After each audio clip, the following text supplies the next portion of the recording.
మనతోన రాజకీయ సామాజిక విశ్లేషకులు వి ప్రకాష్ గారు ఉన్నారు. అన్న నమస్తే. నమస్తే శివ. ఏం చెప్తారు? ఎస్ఎల్బిసి ప్రమాదం ప్రకృతి వైపరీత్యమేనా? నెగ్లిజెన్స్ కూడా కొంత ఉన్నది. ఇప్పుడు ప్రాణాలతో బయటకు వచ్చిన 42 మందిలో చాలా మంది చెప్తున్నది ఏంటంటే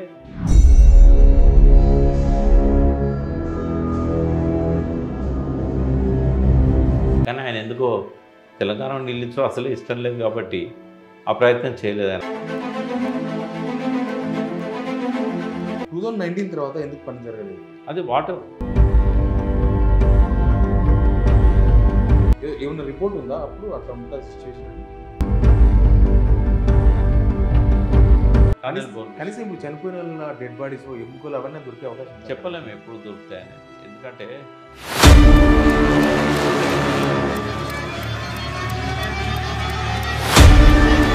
ఛాలెంజ్ చేయమని ఎవరినైనా నీళ్ళు వస్తాయి ఆ ప్రాజెక్ట్ కానీ నేను కూర్చుంటా డిస్కషన్. దమ్మిడికి పనికిరా అని ఒక నిరర్ధక ప్రాజెక్టు.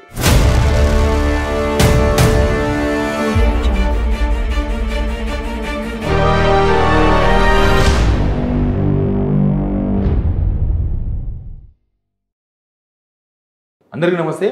ఎస్ఎల్బిసి టనల్ ప్రమాదం జరిగి 2 వారాలు దాటింది. ఇప్పటికీ అందులో చిక్కుకున్న 8 మంది కార్మికులు అడ్రస్ దొరకలేదు. అసలు ఎస్ఎల్బిసి పైన చాలా రాజకీయాలు ముసురుకున్నాయి. బట్ ఎస్ఎల్బిసి ప్రాజెక్టు ప్రమాదం, దాని భవిష్యత్తు, వీటన్నిటి మీద మాట్లాడదాం. మనతోన రాజకీయ సామాజిక విశ్లేషకులు వి ప్రకాష్ గారు ఉన్నారు. అన్న నమస్తే. నమస్తే శివ. అన్న ఏం చెప్తారు? ఎస్ఎల్బిసి మీరు నీటిపారుదల దాని మీద చాలా స్టడీ చేసినారు, మీరు చైర్మన్గా కూడా పనిచేసారు కదా. అవును. ఏం చెప్తారు? ఎస్ఎల్బిసి ప్రమాదం ప్రకృతి వైపరీత్యమేనా? నెగ్లిజెన్స్ కూడా కొంత ఉన్నదని అనిపిస్తున్నది. ఎందుకంటే ఈ ఇటీవల వచ్చిన వార్తలను బట్టి కొంతమంది నిపుణులు చెప్పిన దాన్ని బట్టి, తర్వాత 1 year క్రితము ఆ ప్రాజెక్ట్ లోపల పోయి ఇన్స్పెక్షన్ చేసిన ఇంజనీర్ చెప్తున్న దాన్ని బట్టి ఇలా అసమర్థత కూడా ఉంది. ప్రభుత్వం యొక్క నిర్లక్ష్యం కొంత ఉంది, కాంట్రాక్టర్ నిర్లక్ష్యం కొంత ఉన్నది. ఇవన్నీ కూడా ఉన్నాయి. ప్రకృతి వైపరీత్యము అని అంటే మనకు సంబంధం లేకుండా ప్రకృతి దాడి చేసినప్పుడు అది ప్రకృతి వైపరీత్యం అంటారు. వరదలు కానీ, కరువు కానీ, ఇవన్నీ మన చేతిలో ఉండవు. కానీ ఇది మన చేతిలో మనమే కదా దానికి హోల్ కొట్టింది. అన్ని జలప్రలయం రావడానికి మనం దాన్ని డిస్టర్బ్ చేసామా లేదా? ఇప్పుడు ఆ టన్నెల్ అందులో పోయి దాన్ని డిస్టర్బ్ చేయకపోయి ఉంటే ఆ వరద రాకపోయేది, రాళ్ళు రాకపోయేది, ఈ ప్రమాదం జరిగేది కాదు. మరి అక్కడ లోపం స్పష్టంగా కనబడేది ఏంటంటే చాలా కాలంగా అక్కడ వాటర్ లీకేజ్ అవుతున్నది. దాదాపు 8,000 లీటర్ల నీళ్ళు వస్తుండేది అక్కడ నుంచి. బట్ దాన్ని తగ్గించి పర్ డే కాదు, అది పర్ అవర్ అనుకుంటా. Per hour. అయితే 8,000 లీటర్ల దగ్గర నుంచి పర్ అవరో పర్ మినిటో కూడా నాకు దాని మీద క్లారిటీ లేదు. బట్ 8,000 లీటర్స్ వచ్చే దగ్గర మేము 3,000 లీటర్లకు దాన్ని సరి చేసినాము. 3,000 లీటర్స్ని మనం డీవాటరింగ్ చేయాల్సి వస్తున్నది అని చెప్పి అన్నారు. మరి 3,000 లీటర్స్ వాటర్ కూడా చాలా ఎక్కువ మొత్తమే అది. ఓకే. మరి అట్లా అంత లీటర్ వచ్చినప్పుడు, అంత వాటర్ వచ్చిన టైంలో వాళ్ళు మరి కావాల్సిన జాగ్రత్తలు తీసుకోకుండా ముందు ఇంకెంత వరద వచ్చే అవకాశం ఉంది, అందులో ఎంత వాటర్ రిజర్వ్ ఉన్నది, తర్వాత షీర్ జోన్ అంటాము ఈ మట్టి ఉన్న, మరి ఆ ఫ్రాక్చర్డ్ జోన్ కానీ షీర్ జోన్ కానీ ఎంత దూరం ఉన్నది, రాక్ స్వభావం ఏంది, ఇవన్నీ తెలుసుకోవాలి కదా. ముందే తెలిసి లోపలికి ఎంటర్ అయిపోయారు వాళ్ళు. టన్నెల్ అక్కడ ఆ ప్లేస్ టన్నెల్ టచ్ చేసే నాటికే అక్కడ ఈ ప్రమాదం ఉంది, ఈ ప్రాబ్లం ఉంది అనేది తెలుసు. తర్వాత కార్మికులు చెప్తున్న దాన్ని బట్టి ఒక రోజు ముందే రేపు పని చేయలేని పరిస్థితి ఉండొచ్చు, వాటర్ బాగా ఎక్కువ వస్తున్నది అని చెప్పి వాళ్ళు చెప్పారు. చెప్పినాక కూడా వాళ్ళను అయిష్టంగా ఉన్నా కూడా బలవంతంగా లోపలికి పంపించారు. ఇప్పుడు ప్రాణాలతో బయటకు వచ్చిన 42 మందిలో చాలామంది చెప్తున్నది ఏంటంటే ముందు రోజే చెప్పాము మేము ఇక్కడ ప్రమాదకర పరిస్థితులు ఉన్నాయని, రేపు బహుశా అవకాశం ఉండకపోవచ్చు పని చేయడానికి అని కూడా చెప్పాము. అయినా కూడా మమ్మల్ని బలవంతంగా పనికి పంపించారు. కొద్దిగా అజాగ్రత్తగా ఉంటే చచ్చిపోయే వాళ్ళం మేము అని చెప్పి అన్నారు వాళ్ళు. ఎందుకు అట్లాంటి ప్రమాదం జరిగింది? సరే, చాలా టన్నల్స్ మన దగ్గర చాలా టన్నల్స్ చూపినారు, బట్ ఇది డిఫరెంట్ అని చెప్తున్నారు. అది మొత్తం కొండల నుంచి పోవాలని. ఈ ప్రమాదం ఇంత పెద్ద ప్రమాదం కనీసం 14 days అయింది. దానిలో ఇరుక్కుపోయిన వాళ్ళ జాడ కూడా తెలియదు. ఫస్ట్ లోపల ఏం జరుగుతుంది అనేది మాట్లాడుకున్నాక ఈ ప్రమాదం అంటే దీనిలో ప్రభుత్వం నిర్లక్ష్యం ఎంతుంది అనేది మాట్లాడదాం. ఫస్ట్ ఏంటంటే ఇప్పుడు అక్కడ ఉన్న పరిస్థితిని బట్టి చూస్తే దానికి ఎస్కేప్ లేదు. లోపల పనిచేయడానికి పోయిన వాళ్ళకు వాళ్ళు లోపల పోయిన తర్వాత వాళ్ళ వెనకాల ఏదైనా కూలిపోతే వాళ్ళు బయటకు వచ్చడానికి ఎస్కేప్ లేదు. వేయలేదు ఇంకా. లేదు. ఉమ్. మరి టన్నెల్ బోర్ మిషన్ పోయేటప్పుడే దానిలో అట్లాంటి ఎస్కేప్కి ఒక అవకాశం ఇచ్చి ఉంటే అది వేరే తిరుగు ఉండేది. రెండవది ట్రేస్ చేయడానికి కూడా అవకాశం లేదు. ఎందుకంటే వాళ్ళకి ఏమన్నా జియో ట్యాగ్స్ ఇట్లాంటివి ఏమన్నా పెట్టి లోపల పంపించుంటే వాళ్ళ ఉనికిని కనుక్కోవడం ఈజీ అయ్యేది. జియో ట్యాగ్స్ కూడా లేవు వాళ్ళకి. రెండవది వాళ్ళ ఇంజన్లోనే మన ఆ టన్నెల్ బోర్ మిషన్ 130 మీటర్స్ ఉంటుంది. 130 మీటర్స్ అంటే దాదాపు 390 అడుగులు, అంత పొడవు ఉంటుంది అది. మరి అంత పొడవు ఉన్న మిషన్లో లోపల వాళ్ళు ఉండడానికి ఏదన్నా స్కోప్ ఉందా? వర్క్ చేసే వాళ్ళు ఉంటారు, ఈ కార్మికులు కూడా లోపలనే ఉన్నారా? లేకుంటే వాళ్ళు తప్పించుకునే ప్రయత్నంలో ఈ మట్టి దిబ్బల కింద కూరుకుపోయినలా ఈ బురద, మట్టి, కంకర, రాళ్ళు ఇవన్నీ కూడా పడ్డాయి కదా, వాటిలలో ఏమన్నా కూరుకుపోయారా బయటికి వెళ్ళే ప్రయత్నంలో? ఎందుకంటే ముందు వాళ్ళు ఉన్నారు, మా వెనకాల కూలింది కాబట్టి వాళ్ళు తప్పించుకోవడానికి వస్తున్నప్పుడు ఏమన్నా వాటి కింద శిథిలాలలో చిక్కపోయినా అనేది అది కూడా మనం తెలుసుకునే పరిస్థితి లేదు. ఉత్తమ్ కుమార్ రెడ్డి మొన్న 4 రోజుల కింద ఏమన్నాడంటే నెక్స్ట్ డే ఈవినింగ్ కల్లా బాడీస్ బయటకు వస్తాయని చెప్పాడు. అవును. బట్ ఆ పరిస్థితి ఉండదని అప్పుడే చెప్పాను నేను. అన్నారు చాలా రోజులు అయింది. ఇప్పుడు కూడా అది ఇండెఫినైట్. అది 10 రోజులు అవుతుందా, నెల అవుతుందా మనకు చెప్పలేము. ఎందుకంటే ఒక్కోసారి రాకపోవచ్చు కూడా. ఎన్ని రోజులు పడుతుందన్న 130 మీటర్స్ మిషన్ కట్ చేయాలి? వీళ్ళు ఎన్ని కట్టర్స్ పెట్టారు, ఎంతమంది పనిచేస్తున్నారు అనే దాన్ని బట్టి ఉంటుంది. అక్కడ లోపల సిచ్యువేషన్ ఏందో తెలియదు. బట్ ఎంత లేదన్నా చాలా పెద్ద మిషన్ కాబట్టి చాలా ఈజీ కూడా కాదు అది కట్ చేయడం అనేది. కాబట్టి పట్టవచ్చు, ఒక 15 రోజులు, నెల పట్టవచ్చు. రెండవది ఏంటంటే ఒకవేళ ఈ మిషన్ కనుక ఆ పైనుంచి వచ్చే రాళ్ళు పెద్ద పెద్ద బండరాళ్ళు పడ్డాయి, అందులో ఒక్కొక్కటి 2 టన్నులు 3 టన్నులు ఉన్న రాళ్ళు పడ్డాయి. ఈ రాళ్ళు పడడంతో అది విడిపోయి వెనుకకు వచ్చిందని చెప్పి అన్నారు. వెనుకకి ఈ టన్నెల్ బోరింగ్ మిషను 2 ముక్కలు అయ్యి వెనకాల ముక్క చాలా దూరం వచ్చేసింది, 100 మీటర్ల దాకా అని అన్నారు. ఆ ఫోర్స్కి ఆ రెండింటి మధ్యలో ముందున్న కట్ చేసేది ఉంటుంది కదా, రౌండ్గా తిరుగుతూ కట్ చేసేది, దానికి ఈ ఫ్రేమ్స్ పెట్టేది ఉంటుంది. దానికి ఈ వెనకాల ఉన్న పార్ట్ మధ్యలో 100 మీటర్ల గ్యాప్ అయితే ఏర్పడుతుంది కదా. ఒకవేళ 100 మీటర్లు వెనక్కి వస్తే ఆ గ్యాప్లో కనుక మొత్తం బురద రాళ్ళు నిండిపోయి ఉంటాయి. అందులో కనుక చిక్కున్నారనుకో వీళ్ళు, ఇది మొత్తం కట్ చేసి బయటికి తీసినాకనే ఆడికి పోగలుగుతారు. బతుకుండే అవకాశం ఉందా ఏమన్నా? అసలు ఇంపాసిబుల్ కదా. అసలు ఆక్సిజన్ లేదు, ఎట్లా బతకాలి? ఇప్పుడు అన్నం లేకపోయినా బతకచ్చు, తలదాచుకోవడానికి స్థలం ఉన్నా కూడా నీళ్లు లేకున్నా ఒక 2 రోజులు బతకచ్చు, కానీ శ్వాస తీసుకోకుండా బతకలేరు కదా. ఎందుకు అసలు సహాయక చర్యలు కూడా చేయలేనంత దారుణమైన సిచ్యువేషన్ ప్రభుత్వం చేతులు ఎత్తేసింది. ఇప్పుడు ఏం చేయలేము, కార్మికులు లోపలికి భయపడుతున్నారు, వచ్చిన అన్ని టీమ్స్ ఫెయిల్ అయిపోయినాయి. అంటే ఇప్పుడు అదంతా కట్ చేస్తే తప్ప ఒకటి రెండు చేయాలి. ఒకటి మట్టి కుప్పలు, రాళ్ళ కుప్పలు, బురద అంతా తీసేయాలి. ఆ బురద తీయాలంటే ఫస్ట్ వాటర్ రాకుండా చూసుకోవాలి. ఇప్పుడు కంప్లీట్ వాటర్ రాకుండా ఆపలేకపోయారు. ఇప్పుడు మళ్ళీ ఒక 5,000 లీటర్ల పైనే వస్తున్నట్టున్నది, బాగా బురద ఉంది అలా. ఇప్పుడు బురదతో నీళ్ళతో పాటుగా మట్టి కూడా వస్తున్నది లోపల. షీర్ జోన్ అన్నప్పుడు ఆ మట్టి నిల్వలు ఉంటాయి పైన. ఆ గుట్టలో ఎంత పెద్ద మట్టి నిల్వ ఉన్నదో మనకు తెలియదు. తర్వాత వాటర్ నిల్వ ఉన్నది పైన. ఆ వాటర్ వాగా లేకుంటే అక్విఫెరా లేకుంటే చిన్న స్టోరేజా ఏం తెలియదు మనకు. అది నిజంగానే అక్విఫెరా అంటే ఎప్పటికీ వాటర్ అనేది ఆగిపోకుండా ఉండదు, కంటిన్యూ వస్తూనే ఉంటుంది. అక్విఫెరా అంటే నిరంతరం ప్రవహించే ఒక వాటర్. బట్ ఇంత పెద్ద టన్నెల్ అవసరం లేకుండా ఈజీగా సాల్వ్ అయ్యేది. కానీ ఆయన ఎందుకో తెలంగాణ నిలిచో అసలే ఇష్టం లేదు కాబట్టి ఆ ప్రయత్నం చేయలేదు. ఆయన ఆల్టర్నేట్ సర్వే కోసం చూడలేదు.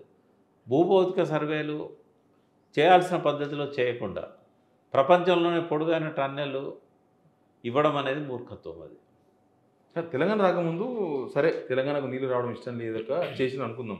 తెలంగాణ వచ్చిన తర్వాత కూడా దాన్ని కంటిన్యూ చేసిన అందుకే కదా. అంటే ఒకవేళ రీడిజైనింగ్ అన్ని ప్రాజెక్టులో చేసినట్టు ఎస్ఎల్బిసి సాధ్యాసాధ్యాలను ఆ రోజే మనం విచారించుకొని ఆపినా బాగుండేది. కానీ కేసీఆర్ గారు తన స్పీచ్లో చెప్పారు, ప్రజెంటేషన్లో, ఇందులో చాలా సమస్యలు ఉన్నాయి, ఇది మొదలు పెట్టారు, ఇప్పుడు దీన్ని వదులుకోలేము, ఇది ముందు పోయేటట్లేదు వెనక పోయేటట్లేదు.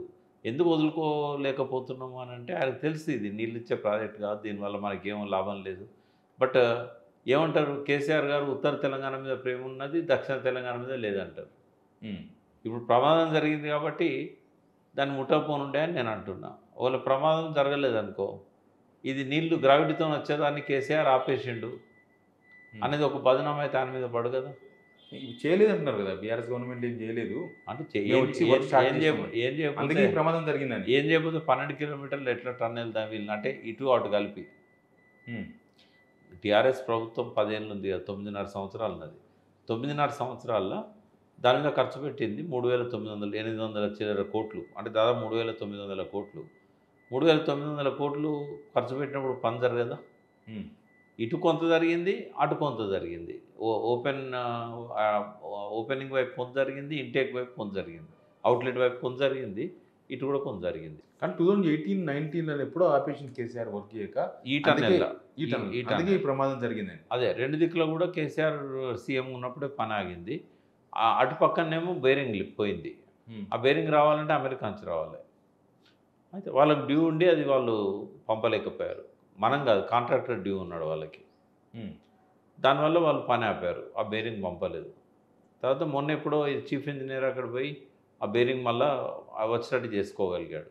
ఇప్పుడు అక్కడ బేరింగ్ ఫిట్ చేస్తే మళ్ళీ పని స్టార్ట్ అవుతుంది. ఇది అవుట్లెట్ వైపు మనవారిగూడెం టన్నెల్. ఇటు సైడ్ నుంచేమో ఇప్పుడు ఏం చేసినా కూడా పని స్టార్ట్ కాదు. కానీ అక్కడ కూడా ఏదో బోర్రు ఇరుక్కపోయింది అన్నారు కదా, అక్కడ కూడా ఇట్లాంటిది ఒకటి. అంటే పని జరగకపోవడానికి కారణం ఏంటంటే ఎక్కువ వాటర్ రావడం, షీర్ జోన్ ఉందని ఇక్కడ కాదు, అవతల మనవారిపల్లి నుంచి తవ్విరు కదా, అక్కడ బేరింగ్ పోయి ఆగిపోయింది పని. సార్ కేసీఆర్కి ఇష్టం లేదు ఎస్ఎల్బిసి ప్రాజెక్ట్ అంటే? ఇష్టం లేకుండా ఆయనే దాన్ని డ్రాప్ చేయలే కదా, కంటిన్యూ చేశాడు. ప్రతి సంవత్సరం డబ్బులు ఇచ్చాడు. దానికి పవర్ కట్ అవుతుంటే క్యాబినెట్ డెసిషన్ తీసుకున్నారు, పవర్ కట్ చేయొద్దని చెప్పి. ఎలక్ట్రిసిటీ డిపార్ట్మెంట్కు ఈ డబ్బులు మేమే ఇస్తామని చెప్పారు. అంటే అడ్జస్ట్ చేసుకుంటాం, ముందు మేము వాళ్ళకి బిల్ ఇచ్చినప్పుడు కట్ చేసి మీకు ఇస్తామని చెప్పారు. కాబట్టి కేసీఆర్కి ఇష్టం లేకపోతే ఆయన ₹1 పెట్టకపోతుండే. మరి ఎందుకు ఇంత డబ్బు పెట్టాడు దాని మీద? 3,900 కోట్లు అంటే చిన్న అమౌంట్ కాదుగా. అదంతా ఫస్ట్ గవర్నమెంట్లో జరిగింది, సెకండ్ గవర్నమెంట్లో ఏం చేయలేదు వర్క్. 2019 తర్వాత వర్క్ జరగలేదు అక్కడ. ఫస్ట్ గవర్నమెంట్ అయినా కూడా, సెకండ్ గవర్నమెంట్ అయినా కూడా కొంత జరిగింది. అసలే జరగలేదు అన్నాం. 2019 తర్వాత ఈ టన్నెల్లో జరగలేదు ఇంటేక్ వైపు. ఎందుకు అంటే బాగా వాటర్ వస్తున్నది, షీర్ జోన్ ఉంది కాబట్టి. అని ప్రమాదాలను ఊహించే వర్క్ ఆపేషన్. ఎందుకు ఇంత డిలే ఆ ప్రాజెక్టు? అంటే అక్కడ ఇప్పుడు ఈ సర్వే చేసి ఉంటేనేమో మనకు అన్ని లోపల ఏముందనేది ఒక అంచనా వచ్చేది. సర్వే జరగలేదు కదా, భూభౌతిక సర్వే చేయకుండా టన్నెల్ వర్క్ స్టార్ట్ చేశారు. భూభౌతిక సర్వే చేయాలంటే టైగర్ శాంక్చురీలో పైనుంచి డ్రిల్ చేసి, కానీ పర్మిషన్స్ లేవంట కదా దానికి. లేనప్పుడు ఎందుకు చేయాలి ఆ ప్రాజెక్ట్? రాజశేఖర్ రెడ్డి తీసుకున్న నిర్ణయమే తప్పది. దాని బదులు ఆల్టర్నేటివ్ ఏముంది? 44 కిలోమీటర్ల టన్నెల్ కాకుండా చిన్న టన్నెల్స్కి ఏమన్నా అవకాశం ఉందా? సిరీస్ ఆఫ్ టన్నెల్స్కి అవకాశం ఉందా? ఇదేం చూడలేదు ఆయన. ఆల్టర్నేటివ్ ఉండే. సుబ్బారాయుడు అని కర్నూలు జిల్లాలో ఒక ఇంజనీర్ ఉండే, ఇప్పుడు ఉన్నాడు ఆయన. ఆయన ఒక మంచి రిపోర్ట్ ఇచ్చాడు. మీరు పోతిరెడ్డిపాడు ద్వారా ఎట్లయితే రాయలసీమ తీసుకుపోతున్నారు ఎస్ఆర్బీసీకి, ఎస్ఎల్బీసీకి కూడా ఇది కట్టండి, రెగ్యులేటర్ కట్టండి. పోతిరెడ్డిపాడు లాగానే కట్టాలి. అది కూడా ఏంటంటే సేమ్ ప్యారలల్ కట్టాలి. మల్లేశ్వరం అని ఒక గ్రామం ఉంది, ఆడ కట్టినట్టయితే మీరు అక్కడ నుంచి నీళ్లను గ్రావిటీతోని ఒక టన్నెల్ తవ్వి ఆ టన్నెల్ ద్వారా మీరు బయటికి తీసుకొచ్చి ఈ నక్కలడిండి రిజర్వాయర్లో పోయాలని చెప్పి దానిలో ఉండే అడ్వాంటేజెస్ ఏంది, ఈ లాంగ్ టన్నెల్లో ఉండే డిసడ్వాంటేజెస్ ఏంది చాలా స్పష్టంగా చెప్పాడు ఆయన. కానీ ఆనాడు ఎవరు పట్టించుకోలేదు ఆయన. నాకు 2009లో ఆ రిపోర్ట్ ఇచ్చాడు. అప్పటి సెకండ్ టన్నెల్ ఇంకా స్టార్టే కాలే. బట్ మన గవర్నమెంట్ లేదు కదా. అప్పుడు ఏంటంటే రాజశేఖర రెడ్డి గవర్నమెంట్ మొండోడు, ఎవరు చెప్పినా విన్నాడు. 2019 తర్వాత ఎందుకు పని జరగలేదు ప్రకాష్? అది డీవాటరింగ్ అనేది పెద్ద సమస్యగా మారింది. విపరీతంగా ప్రెజర్తో వాటర్ వచ్చేది లోపల. ఏమన్నా రిపోర్ట్ ఉందా అప్పుడు అట్లా ఉంటుంది సిచ్యువేషన్ అని? ఆపడానికి కారణం అదే కదా. రిపోర్ట్ అంటే ఈ పవర్ బిల్స్ అన్నీ ఆగిపోయినాయి, దీనివల్ల వాటర్ ఎత్తిపోయడం కష్టమవుతుందని వాళ్ళు ఇచ్చిన రిపోర్ట్ ఉంటుంది. అదే రిపోర్ట్ ఉంది, దాని ముందు చెప్పన్నా. ఈ రిపోర్ట్ అంబర్గ్ వాళ్ళు ఇచ్చారు. అంబర్గ్ అని ఇప్పుడు నేను ఇండియన్ ఎక్స్ప్రెస్లో నేను చదివాను. దాని మీదనే కేటీఆర్ గారు ట్వీట్ చేశారు. అయితే అంబర్గ్ అనే కంపెనీని జయప్రకాష్ నారాయణ ఎంగేజ్ చేశాడు. ఎంగేజ్ చేస్తే వాళ్ళు ఇక్కడ పనులు జరగవు, ఇక్కడ షీర్ జోన్ ఉంది, బాగా లూజ్ మట్టి వాటర్ వస్తున్నది అని చెప్పి వాళ్ళు రిపోర్ట్ ఇచ్చారు. మరి కంపెనీ ఏమో ఇప్పుడు దాన్ని డిజైన్ చేసుకుంటుంది. మా మాకు అట్లాంటి రిపోర్ట్ ఎవరు ఇవ్వలేదని కంపెనీ చెప్తున్నది నేను కాల్ చేసినప్పుడు. ఉమ్, అదేవిధంగా ప్రభుత్వం కూడా ఏంటంటే దాన్ని ధృవపరచలేదు. అంటే ఎందుకు అంటే ఇంకో రకంగా చూస్తే వాళ్ళు చెప్పేది నిజమో లేదో తెలియదు. ఎంక్వైరీ జరుగుతూ తెలుస్తుంది రిపోర్ట్ ఎందుకంటే ఒక కంపెనీ రిపోర్ట్ ఇవ్వకపోతే ఆ కంపెనీ పేరు పెట్టి రిపోర్ట్ ఇచ్చిందని పత్రికల్లో వార్త రావడం అనేది జరగదు. అవును. రెండోది ఏంటంటే జయప్రకాష్ అసోసియేట్స్ కాంట్రాక్టర్స్, ఉమ్, మరి వాళ్ళని దాన్ని ధృవీకరించాలి. వాళ్ళు ఎందుకు ధృవీకరించట్లేదంటే పొలిటికల్ ప్రెజర్ ఉండొచ్చు వాళ్ళ మీద. ఉమ్, పొలిటికల్ ప్రెజర్ ఎందుకు ఉంటుంది అంటే రిపోర్ట్ ఇచ్చినాక కూడా వీళ్ళు పనులు మొదలుపెట్టారు, ఆ రిపోర్ట్ ఉన్నది కాబట్టి కేసీఆర్ గారు ఆపారు అనేది వస్తుంది. ఉమ్, ఇప్పుడు అదే రిపోర్ట్ నిజంగా 2020లో వచ్చి ఉంటే ఉమ్. ఆ రిపోర్ట్ వల్లనే కేసీఆర్ గారు ఆపి ఉండాలి. పని అక్కడ అప్పటికే నీళ్ళు వచ్చినాయి, పంపింగ్ చేస్తున్నారు. షీర్ జోన్ ఉంది అనే వాళ్ళు ఇచ్చిన రిపోర్ట్ ఆధారంగానే ఆపిన్లు. ఉమ్, అందుకే అది సేఫ్గా ఉన్నారు, వాళ్ళు ఎవరు కూడా పనికి పోయి చచ్చిపోలేదు, డ్యామేజ్ కాలేదు. బట్ ఇవన్నీ జాగ్రత్తలు తీసుకున్నట్టు కనబడదు ఈ ప్రభుత్వం. కానీ అంత డేంజరస్ సిచ్యువేషన్ ఉన్నది ప్రభుత్వానికి తెలుసు, కానీ ఎందుకు ఇంత దుందుడుగా ఏదో అది ఫాల్స్ ప్రెస్టేజ్. వీళ్ళు ఉత్తమ్ కుమార్ రెడ్డి సొంత జిల్లా కదా, తొందరగా అంటే ఉంటుంది ఎవరికైనా వాళ్ళ జిల్లాలో ఈ ప్రాజెక్ట్. ఎక్కువ ప్రెస్టేజ్ తీసుకున్నాడు. కోమటిరెడ్డి కూడా అమెరికా పోయినప్పుడు ఆ బేరింగ్ తయారు చేసిన రాబిన్సన్ కంపెనీకి కూడా పోయి తొందరగా ఇవ్వండి అని అడిగాడు. అవును. అంటే వీళ్ళు కొద్దిగా ప్రెస్టేజ్ తీసుకున్నారు, అంటే తప్పేం లేదు. ఎందుకంటే నేనే ఉత్తమ్ కుమార్ రెడ్డి అడిగినప్పుడు చెప్పా, ఈ ఇరిగేషన్ మినిస్టర్గా నేను ఏ లక్ష్యాలు పెట్టుకుంటే బాగుంటుందని అడిగాడు ప్రమాణ స్వీకారమైన నెక్స్ట్ డే. నేనేమన్నా అంటే మీకు కంగ్రాట్స్, ఎందుకంటే అప్పుడు నేను చైర్మన్ ఉన్నా, ఇంకా రిజైన్ చేయలేదు. ఓకే. అయితే ఆయన రిక్వెస్ట్ కూడా చేశాడు నన్ను, మాకు ఇటువంటి విషయాలు వచ్చినప్పుడు మాకు మీకు అనుభవం బాగుంది, అడ్వైజ్ కూడా ఇవ్వాలని చెప్పాడు. అయితే నేనేమన్నా అంటే మీ జిల్లా నాగార్జున సార్ రైతులకు నీళ్ళు వస్తలేవు, సమైక్య రాష్ట్రంలో ఎన్నడూ కూడా వాళ్ళకి పంటలకు నీళ్ళు ఇవ్వలేదు, రైట్ కెనాల్ నుంచి తీసుకుపోతారు తప్ప లెఫ్ట్ కెనాల్కి ఇవ్వరు. మీరు హుజూర్ నగరు మీ మిసెస్ కోదాడ ఆ రెండు నియోజకవర్గాల్లో కూడా పంటలు ఎండిపోతూ ఉంటాయి ఎప్పటికీ.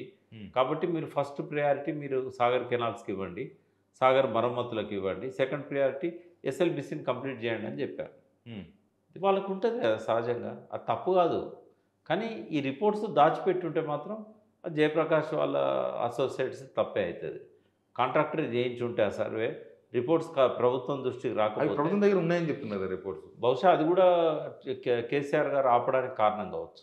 అదే ఆ రిపోర్ట్స్ ప్రభుత్వం దగ్గర ఉన్నాయంటున్నారు. అంటే ఆ రిపోర్ట్స్ 2020లో ఇచ్చారంటున్నావు కదా, అది వాళ్ళ దృష్టిలో ఉండే పనులు ఆపవచ్చు కదా. దానికి వీళ్ళు వచ్చినాక స్టార్ట్ చేసిండ్రు కదా, ఎట్లండి మళ్ళీ చేయకూడదు కదా. అది దాన్ని అడ్రస్ చేయకుండా ఎట్లా చేస్తారు? ఆ ప్రాబ్లంను రిజాల్వ్ చేయకుండా చేయకూడదు కదా. దాన్ని బయటికి లీకేజ్ కాకుండా స్టీల్ బాక్సెస్తో క్లోజ్ చేస్తారట. అట్లాంటిది ఏదో అది చేసి అక్కడి వరకు పోయి అది క్లోజ్ చేసేసి తర్వాత టన్నెల్ను పంపించాల్సి ఉండే. కనీసం ఇప్పుడు చనిపోయిన వాళ్ళ డెడ్ బాడీస్ ఎముకలు అవన్నీ దొరికే అవకాశం ఉంది? చెప్పలేము ఎప్పుడు దొరుకుతాయి అనేది. ఎందుకంటే ఇప్పుడు పైనుంచి మనం డ్రిల్ చేసి ఆ రెండింటి మధ్య ఏదైతే డిస్టెన్స్ ఉన్నదో పైనుంచి డ్రిల్ చేసే అవకాశం లేదు. సుప్రీంకోర్టులో పిటిషన్ ఇస్తే ఎందుకు ఉండదు? ఏలేదు ఇప్పుడు ప్రభుత్వం వేయాలి కదా. 13 రోజులు అయింది, 14 రోజులు కరెక్ట్గా. ఫ్రైడే, ఇవాళ ఫ్రైడే. అవును, జరిగింది ఫ్రైడే. అవును, 8:30 జరిగింది. అంటే కంప్లీట్ 2 రోజులు అయిపోయి ఇప్పుడు 6 గంటలు ఎక్కువైంది ఇంకా. అవును. మరి ఎందుకు వేయకూడదు? మాకు ఒకటేమో ఈ 9.5 కిలోమీటర్స్ ఏదైతే ఇంకా తవ్వాల్సి ఉన్నదో అందులో ఇటువంటి ప్రమాదం జరగకుండా భూభౌతిక పరీక్షలు జరపడానికి టైగర్ జోన్ అయినా కూడా మాకు ఇవ్వాలి. ఇప్పుడు టైగర్స్ ముఖ్యమా, మనుషులు ముఖ్యమా? మనుషులు చస్తుంటే టైగర్ల కోసం అని ఆడికి పోకుండా ఆపగలుగుతారా? ఆడికి పోతే చచ్చిపోతారా మనుషులు? టైగర్స్ ఏమన్నా తింటాయా? వాళ్ళు ప్రొటెక్షన్ తీసుకొని పోతారు, వాళ్ళు పోయి సర్వేలు చేసి వాళ్ళు వస్తారు. వాడికి ఏమైతే టైగర్లకు ఏమన్నా అవుతుందా? అక్కడ పర్మనెంట్ ఇల్లు కట్టుకొని ఉంటారు ఇంజనీర్లు. కానీ వాళ్ళు టన్నెల్కు పర్మిషన్ ఇచ్చినే చాలా కష్టపడాల్సి వచ్చింది అప్పుడు. ఇప్పుడు కూడా ఈ 9 కిలోమీటర్లు ఏదైతే పెండింగ్ ఉందో పరీక్షల కోసం పర్మిషన్ అడగాలి, భూభౌతిక పరీక్షలకు. మనుషులు చస్తున్నారు, టన్నెల్లో కూలుతున్నాయి. ఇటువంటి ప్రమాదం ఉన్నప్పుడు 7,000 కోట్లు ఖర్చు అయిన ప్రాజెక్టు, మా శవాలు అందులోనే ఉన్నాయి, మాకు అనుమతించండి అని చెప్పి పోవాలి. ఓ బిగ్ బోర్ ఒకటి లోపలికేసి అందులో నుంచి లోపలికి ఇంజనీర్స్ పోయి ఫస్ట్ అందులో మడ్డు బురద అంతా బయటికి తీసి ఆ తర్వాత మొత్తం క్లీన్ చేసినాక లోపలికి పోయి ఆ బాడీస్ ఏమున్నాయో తీసుకొచ్చుకోవాలి పోయి. అసలు వైపుల ప్రాజెక్టు 7,000 కోట్ల రూపాయలు పెట్టి 4 లక్షల ఎకరాలకు నీళ్ళు ఇస్తారు నల్గొండకు అంటున్నారు. ఒకటే మాటలో చెప్పాను, నల్గొండకి ఇదే వరప్రదాయని అంటున్నారు. ఒక్కటే మాట చెప్పానా? నల్గొండ వాళ్ళ కోపం వచ్చినా పర్లేదు, దమ్మిడికి పనికిరాని ఒక నిరర్ధక ప్రాజెక్టు. ఛాలెంజ్ చేయమని ఎవరినైనా నీళ్ళు వస్తాయి ఆ ప్రాజెక్ట్ కానీ నేను కూర్చుంటా డిస్కషన్. మీరు చెప్పిన లెక్క ప్రకారం ఎస్ఎల్బీసీకి నీళ్ళు వచ్చే అవకాశాలు చాలా తక్కువ. నేనేమంటున్నా హార్డ్లీ మనకు 2-3 టీఎంసీలు వస్తాయి, 30 టీఎంసీలు వచ్చాయి. వీళ్ళకి ఎందుకు అవగాహన లేదు? కోమరెడ్డి వెంకరెడ్డికి ఆ ప్రాజెక్ట్ ఒప్పుకున్నది కూడా వీళ్ళే అప్పుడు 2005లో వీళ్ళందరూ ఉన్నారు కదా అప్పుడు. దిమాగ్ లేని పని అన్నా కదా. ఇప్పుడు ప్రపంచంలోనే పొడుగైన టన్నెల్కు భూభౌతిక పరీక్షలకు అవకాశం లేని కాడ ప్రమాదాలు ఉంటాయని తెలియదా? ఇది ఎట్లా సాధ్యమైంది అనుకున్నారు వాళ్ళు? అంత హార్డ్ రాక్ ఉన్నప్పుడే ఆ మిషన్ పనిచేస్తుంది. ఈ మట్టి ఫ్రాక్చర్డ్ జోన్లలో అది పనిచేయదు, టనెల్ బోర్ మిషన్. ఇప్పుడు నీళ్ళు లేవు, ఇంకా ప్రాజెక్ట్ నీళ్ళు ఏం పోతలేవు. ఇప్పుడే డెడ్ బాడీస్ కూడా బయటకు తీసుకురాలేని పరిస్థితి. ఎప్పుడు కూర్చొని భయపడుతున్న వాళ్ళందరూ రేపు ప్రాజెక్ట్ స్టార్ట్ అయిపోయి నీళ్ళంతా పోయిన తర్వాత ఇట్లాంటి ప్రమాదం జరిగిందను అసలు రికవర్ అవుతుందా మళ్ళీ ప్రాజెక్ట్? లేదు, అవకాశం ఉండదు. 400 మీటర్ల కింద ఉన్నది కదా అది, అంటే 1200 అడుగులు పైనుంచి. 1200 అడుగుల లోతున ఈ మధ్యకాలంలో కూడా ఏమన్నా రిజర్వాయర్లు ఉన్నాయా భూమి లోపల, ఏమన్నా క్యావిటీస్ ఉన్నాయా, ఫ్రాక్చర్డ్ జోన్ ఉందా, ఈ లూజ్ సాయిల్ ఏమన్నా వాటర్ స్టోర్ అయి ఉందా, పైనుంచి వచ్చిన వాటర్, అదేవిధంగా లోపల ఏమన్నా అక్విఫైర్స్ ఉన్నాయా, స్టోరేజెస్ ఉన్నాయా, ఏది పరీక్ష చేయకుండా టన్నెల్కి అసలు పర్మిషన్ ఇచ్చడం తప్పది. ఇప్పుడు ఆ 9 కిలోమీటర్ల దూరంలో కూడా ఇటువంటి ప్రమాదకర పరిస్థితులు ఉంటాయి. ఇప్పుడు అటు నుంచి తవ్వుకుంటూ రావాలి, ఇప్పుడు ఇటు పోలేము. ఇంకా ఇది క్లోజ్ అంటే ఇప్పుడు ఇదంతా తీయాలి, అక్కడి నుంచి రావాలి, ఇది మొత్తం తీయాలి, ఇప్పుడు డిస్మాంటిల్ చేయాలి, మిషన్ మొత్తం డిస్మాంటిల్ చేయాలి. కానీ కొత్త మిషన్ రావాలంటే 300 కొత్త మిషన్ దేవతిగా. ఇప్పుడు అటువైపు నుంచి ఆల్రెడీ అలా బేరింగ్ పోయింది కదా, ఆ బేరింగ్ కూడా వచ్చింది. ఇప్పుడు అది రిపేర్ చేసేసి అటు నుంచి తవ్వడం మొదలు పెట్టాలి.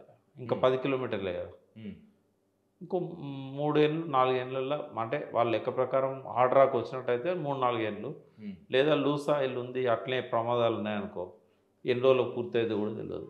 థ్యాంక్ యూ ప్రకాష్ అన్న. ఇది ఎస్ఎల్బీసీ అంటే అదేందో అయిపోతుంది అన్నట్టుగా చేస్తున్నారు, కానీ కాదు, చాలా టఫ్ ఉంది. అయిపోయిన తర్వాత కూడా అది పెద్ద యూస్ఫుల్ ఉండదని ప్రకాష్ అన్న చెప్తున్నారు. Please subscribe signal TV.